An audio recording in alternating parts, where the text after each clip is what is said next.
नमस्कार। आज हम एक ऐसी दुनिया में जा रहे हैं जहां दिल की धड़कनों के साथ जादू भी चलता है। हम बात कर रहे हैं रोमांटिसी की। रोमांस और फैंटेसी का एक दिलचस्प मिश्रण। बिल्कुल।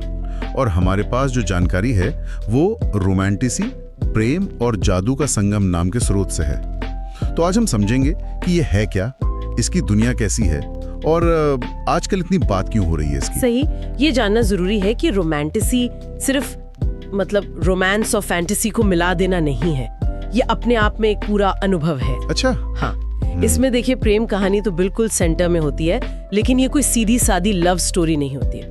ये अक्सर उलझी होती है बड़े खतरों में, जैसे कोई श्राप हो, युद्ध चल रहा हो, कोई पुरानी भविष्यवाणी हो या फिर खतरनाक समझौते हो। ओह, तो मतलब किरदारों पर डबल प्रेशर है, दुनिया भी बचानी है और इश्क भी करना है। बिल्कुल। या फिर कभी-कभी उनका प्यार ही राज्यों या जादू या शायद किस्मत की वजह से अलग हो जाता है। हाँ, बिल्कुल ऐसा होता है। तो फिर सवाल उठता है कि इस जादुई और जज्बाती दुनिया के अंदर ऐसा क्या है जो इसे खास बनाता है। हाँ, वही। सेटिंग्स कैसी होती हैं? इसकी दुनियाएं तो वाकई कमाल की होती हैं। सोचिए जैसे मंत्रमुग्ध जंगल हो, शापित महल जहां राज दफन है, ड्रैगन से भरे आसमान, या फिर परियों, चुड़ैलों, पुराने देवताओं की वो छिपी हुई बस्तियां।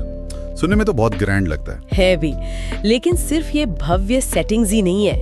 इन कहानियों की असली जान है उनकी भावनात्मक गहराई। भावनात्मक गहराई मतलब यहाँ रोमांस अक्सर बहुत गहरा होता है, कभी कभी वर्जित, तकलीफ दे भी, मगर हमेशा यादगार, भूलने वाला नहीं। और शायद यही जो इमोशनल इंटेंसिटी है, यही रोमांटिसी को इतनी पावरफुल बनाती है ना? जैसे स्रोत में भी कहा गया है। बिल्कुल। किरदारों का प्यार अक्सर तब पनपता है जब हालात बहुत मुश्किल होते हैं, जैसे कोई महाकाव्य युद्ध चल रहा हो, कोई मुश्किल नैतिक फैसला लेना हो, या जब जिंदगी और मौत दांव पर लगी हो। ये बस एक मीठी प्रेम कहानी नहीं है। सही।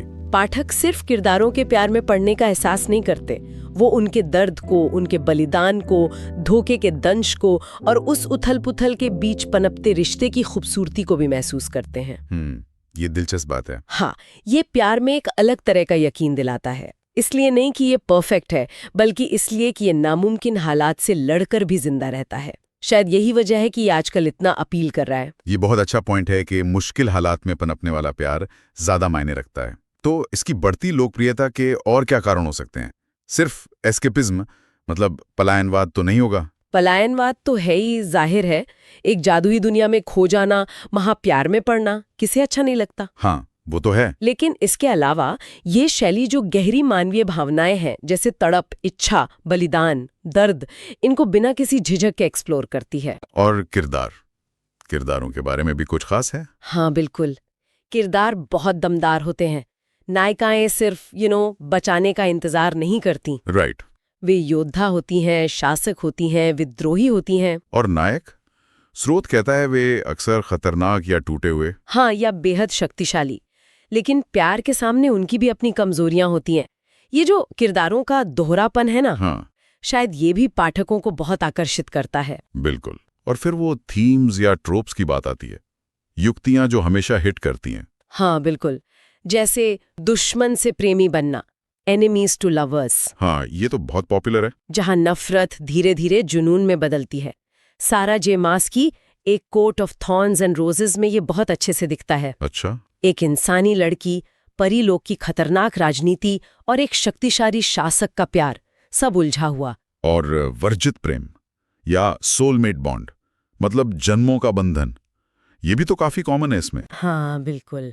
होली ब्लैक्स की द क्रूअल प्रिंस में एक नश्वर लड़की और घातक परी राजकुमार का रिश्ता इसी वर्जित आकर्षण और सत्ता के संघर्ष के इर्द गिर्द घूमता है। या फिर रेबेका यारोस की किताबें ले लीजिए, फोर्थ विंग और ओनिक्स स्टॉर्म। हाँ, काफी चर्चा में है ये। बिल्कुल। एक क्रूर वॉर कॉलेज, ड्रैगन से बॉन्डिंग, खतरा, विश्वासघात और इन सब के बीच एक विस्फोटक रोमांस। यहाँ अक्सर भाग्य या कोई जादुई बंधन जैसी चीजें किरदारों को साथ लाती हैं। लेकिन ये हमेशा इतना इंटेंस ही नहीं होता है ना? जी। कभी कभी ये कोमल भी हो सकता है, जैसे वो डिवाइन राइवल्स। हाँ, रेबेका रॉस की डिवाइन राइवल्स एक अच्छा उदाहरण है। युद्ध के माहौल में दो प्रतिद्वंदी, वो भी पत्रों के जरिए, अनजाने में एक दूसरे से प्यार करने लगते हैं।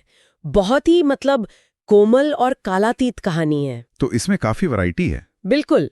और वो कुछ क्लासिक पल भी तो होते हैं ना, जैसे सिर्फ एक बिस्तर वाला सीन हाँ या वो उसे छुआ तो जान ले लूंगा वाले मोमेंट्स। हाँ हाँ। ये ट्रोप्स पाठकों के बीच बहुत बहुत लोकप्रिय हैं। ये कहानी में तनाव और जज्बात घोल देते हैं। सही। ये सिर्फ कहानी कहने के तरीके नहीं हैं, ये भावनात्मक रूप से बहुत संतुष्टि देते हैं। शायद इसीलिए ये इतने व्यसनी मतलब एडिक्टिव लगते हैं। ये दिखाते हैं कि प्यार तो किस्मत की लकीरों को भी मोड़ सकता है। तो कुल मिलाकर रोमांसी सिर्फ जादू टोने वाली दुनिया में प्रेम कहानियों का कलेक्शन भर नहीं है। सही कहा, ये उससे कहीं ज्यादा है। ये इस सवाल का जवाब ढूंढने की कोशिश है कि जब दुनिया खुद बिखरी हुई हो, शापित हो या जंग के मैदान में खड़ी हो, तब प्यार के मायने क्या होते हैं।